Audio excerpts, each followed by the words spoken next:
Parang yung sakit, te. Sumasagot ka na?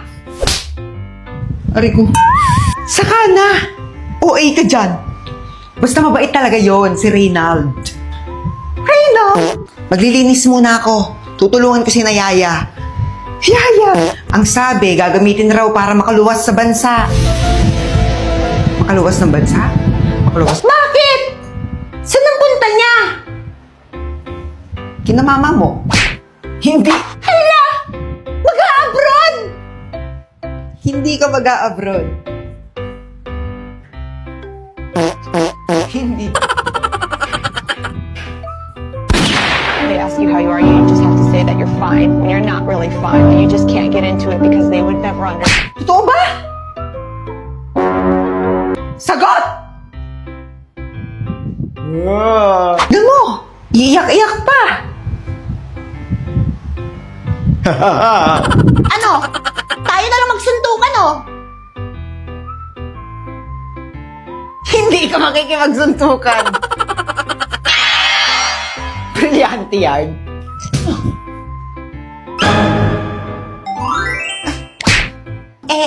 Ba't adan? Ba't adan? Shoot, pangit. Susumbong kita kay nanay. Nanay! Shoot, ingay ka naman.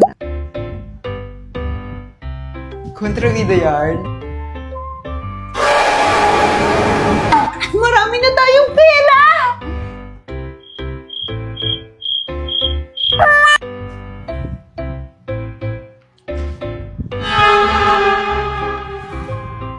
Ala, nakaano ba? Diba kung naiyak ko na lahat tapos hindi pa pala Ay, hindi naka-play. O, sige go. Hindi ka iiyak.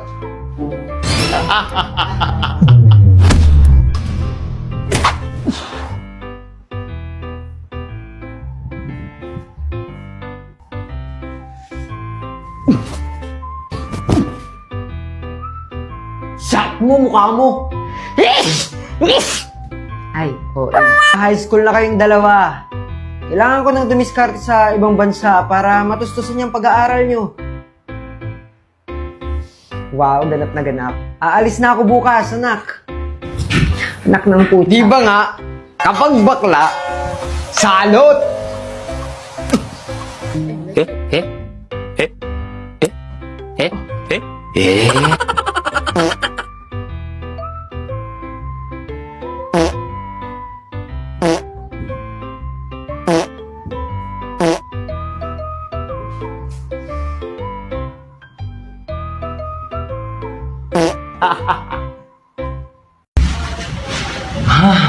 O na, nakauwi ka na pala. Ay, hello pa. Hi, anak! Kamusta? Ano, kamusta school mo? Okay ka ba? Gutom Hello, ka ba? ma. Ano gusto mo kainin? Okay lang po ako. Sige.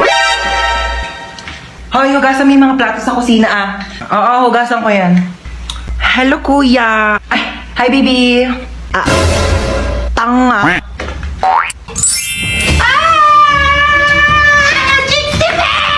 Ang baby ko! Baby ko, sweetie pie ko, ang sugar honey, baby ko, na-miss mo ba ako? Na-miss kasi kita. Ginutom ka ba nila? Pinakain ka ba nila maayos? Nagugutom ka ba? Na-miss mo ba ako? Kasi miss na kita, baby ko. Mahal na mahal kita. You've been the whole world to me. Psst! Aling Norma! Oh, bebeng!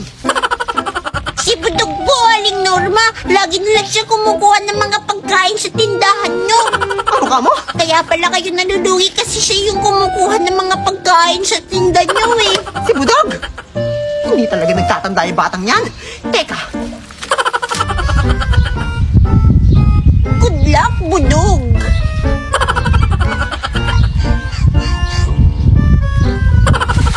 Ang daming pagkain. Kaya unahin kong kainin dito. Budog! Hoy, Kinuha mo na naman yung mga tinda natin na yan. Kaya nagkakandalugi-lugi tayo sa tindahan natin eh. hala hindi ah. Kay Bebeng to eh, pinulot ko lang. Pinulot mo? Di ba sabi ko sa'yo, bawal pulutin kapag nahulog na sa lupa? Sayang tunay. Bitawan mo yan. Malilintikan ka sa akin. Ito na. Uwi na. Oo na. Tatamaan ka sa akin sa bahay. Oh, yun. Nakala mo ah. Deserve. Bawal daw pulutin kasi may multo. Ikaw lang pala yung pupulot eh. Wala, yung multo na yata yun. Bebe! Ay, si Aling Turing pala to. Bakit ba ako binato? Kasalanan mo yan. Mukha ka kasing multo eh. Alis na nga ako. Nahilo ako. Linis ako.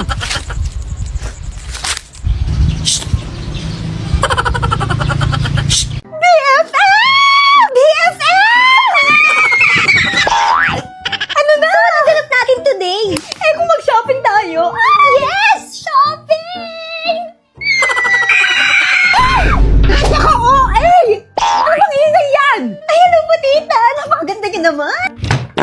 Mga pala nandito. Hindi tayo pwedeng lumabas. Eh, kung manood ka lang tayo ng movie! Sakit niel. Hindi ka siya babalik, Ellie. Nandito siya! Dahil nandito siya! Mag-scroll na lang tayo sa Facebook! Akala mo naman marami tayong data! Niload ka ba? Aba, syempre, naka-TNT All Access 99 ako na may 9 gig data, 7 gig plus 2 gig sa FB na valid for 15 days! Hindi kayo makuha sa isang bawal ah! Teka! Ano ka ba? May load ka tapos ako wala? Ay, bumili ka na ng TNT SIM at mag-load na sa mga suking tindahan o kaya sa Smart App, e-wallets, or dial star 123 hash! Go BFF! Pero alam mo, pwede kang commercial sa TNT. Okay, watch! All in sa sulit, all out sa saya sa pinaka-all out na offer ng TNT, ang TNT All Access 99! Yes! Pwede! Hindi kayo mababal! Sobrang ingay! Napaka-OA yung gawin ko sa inyo!